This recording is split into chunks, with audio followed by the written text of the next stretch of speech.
I'm going to chronicle some of the supernatural things I've seen in this whole process, part of this whole journey of what's been going on.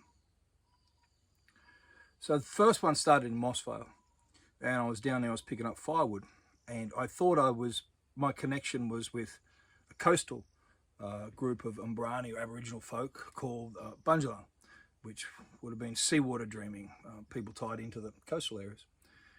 And I was out picking up firewood, and I reached down to pick up some very red timber, and I picked it up and I put my hand on it. The moment I put my hand on it, I had this vision. It was of a large gum tree, and sitting at the base of this gum tree was an Umbrani, an Aboriginal family, and they were sitting around there. And it went like one of these fast forward through history sort of things you see as a movie effect. It was a family sitting there. She was nursing a child. Then other people walked up, and there was a fire. Then big groups, and the family grew. And then all the seasons sort of changing between this. And then some colonial people came up. Some invaders came up, slaughtered them, crying at the tree, went away, fire came back. And then all of a sudden this thought came, like the tree was speaking to me, saying, I've been here a very long time. I was to find out that that particular tree had been harvested on the border of Queensland and the Northern Territory. It only grew in the Northern Territory, Queensland border. I didn't know that at the time. So that was that one. That was in the very first journey, the very first time we came over here. Now, since I've been here, I've seen some incredible things, some very supernatural things, beings, entities, as it were. I've seen beings float out of rocks when I've walked into a particular area where I was new. I wasn't known to them. I wasn't known by skin name or family or connection. I've seen whirly spin with the sound of children's voices coming from them, and I would talk to them and the whirlies would come towards me and go away. I've seen, forget their name, the Umbrani name for it, but they call them small furry women. We went to a women's site, and we came back here, and then I woke up with a start, and then there was this darkness sitting in a tree with little tiny beady eyes, darkness. And I explained that to my brothers later on, and he said it was what they call the furry women. They followed back to have a look at our marriage and our relationship and make sure that Mel was right for me. And then just recently, there's been some trouble in town with some of my brothers, and so we were sitting out. I came out here and we went to bed, and I'm lying in bed. Then all of a sudden, the whole tent gets filled. My cabin gets filled with spiders and flying ants. I mean, crawling over me, and I was praying against them and brushing them off, and it sort of stopped. But then I started to choke, praying against that, and then I just got pissed off and just got up. And I thought, okay, I need to deal with this spiritually. And so I did, and I walked around the camp, and what Umbrani do is they get a branch. Out in Warramungu, in other parts, they would do a smoking ceremony. So we don't do that. We get a branch with leaves on it, and we brush the ground. It's a little bit like oil in the New Testament, the fire and incense in the Old Testament. It's a connection between heaven and earth. It's a touchstone. It's a point of contact for the faith.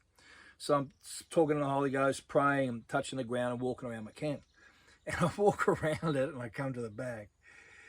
And it's a clear, absolutely clear, beautiful full moon night. And there's like a 200-yard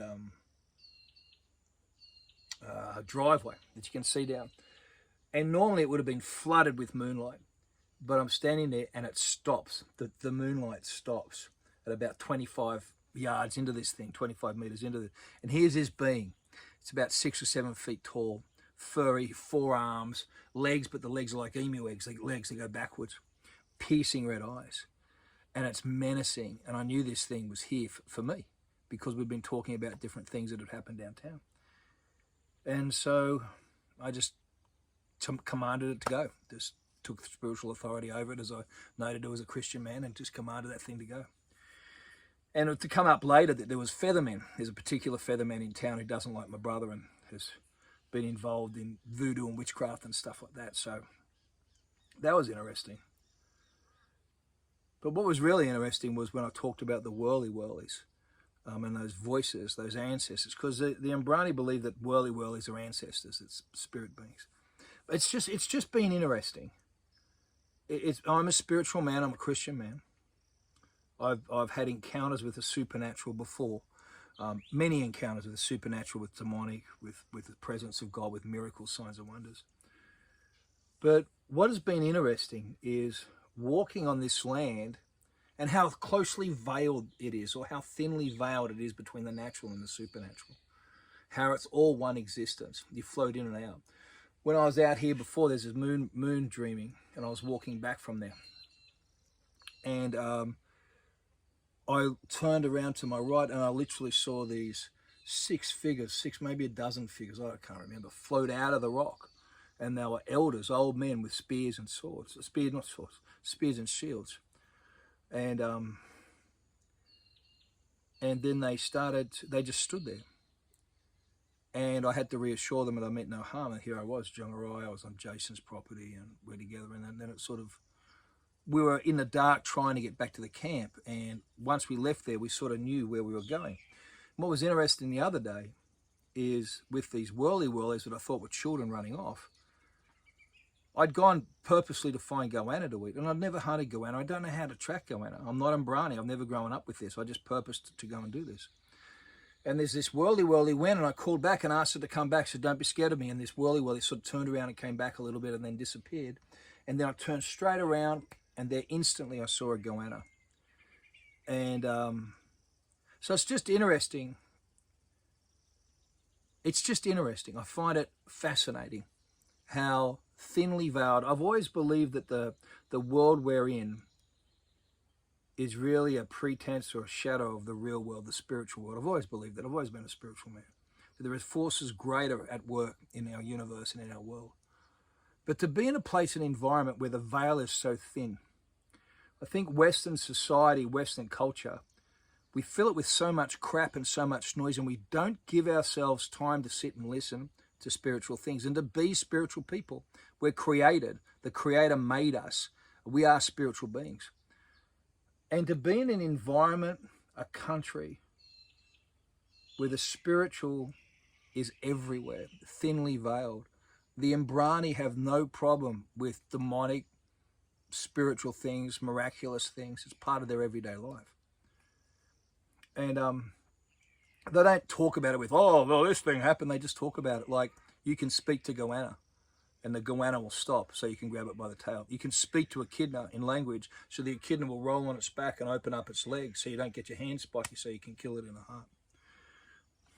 You can speak to whirly, massive ones coming towards your camp and stop it, or have it split so it misses your camp. And I'm not talking, these are stories that someone said, something. These are stories that my brother saw growing up as children.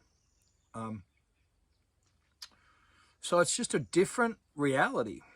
And the encounter with spiritual beings has been very interesting.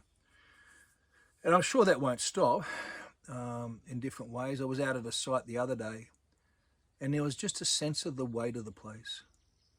I remember going to one site where kids were massacred, stolen from their families, taken from their families. And I remember weeping uncontrollably, and it wasn't until I found out what had happened there that I understood the grief that I felt. And it's literally like you're just walking through like a waterfall, and you walk through, and then all of a sudden you're on the other side and things are different. Then you come back through it. So, interesting.